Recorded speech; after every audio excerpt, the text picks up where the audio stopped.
ওকে, চলেন আজকে একটা ব্যান্ড 9 লেভেলের ইডিয়ম শিখি। এখন এই ইডিয়ম বললেই আপনি ব্যান্ড 9 কখনোই পাবেন না, বাট অ্যাটলিস্ট এইটা আপনার এই খুবই পার্টিকুলার সিনারিওটাকে খুব সুন্দর মতো ডিসক্রাইব করতে হেল্প করবে, আর এটার সাথে আশা করি অনেকেই রিলেট করতে পারবেন। সো ইডিয়মটা হচ্ছে ব্ল্যাক শিপ। ব্ল্যাক শিপটার অনেক ইনস্ট্যান্স আছে ব্যবহার করার, বাট এইটা আমরা জাস্ট আপাতত ফ্যামিলির ক্ষেত্রে ইউজ করছি।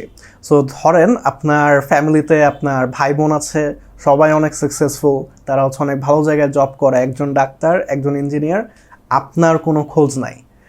ইউজুয়ালি আমরা এটা বাংলায় বলে থাকি নাছোড়বান্দা, আরও অনেক আপনার ওয়ে আছে এগুলা বলার। এই টার্মটা বেসিক্যালি হোপফুলি আপনি বুঝতে পেরেছেন যে আমি কী বলতে চাচ্ছি। এই টার্মটা আপনি ইংলিশে একটা ইডিয়ম দিয়ে যদি ডিসক্রাইব করতে পারেন তাহলে আপনি ব্ল্যাক শিপ বলতে পারেন। সো অ্যাজ অ্যান এক্সাম্পল আপনি বলতে পারেন যে I am the black sheep of my family where all the members are very successful. তো আপনি এখানে বেসিক্যালি বলতে চাচ্ছেন যে ফ্যামিলিতে যেখানে নর্মাল সিনারিওটা হচ্ছে প্রায় সবাই অনেক সাকসেসফুল মানুষ, আপনি সেখানে এক্সেপশন, খারাপ এক্সেপশন। সো হোপফুলি আপনি এই ইডিয়মটা আজকে থেকে ইউজ করতে পারবেন।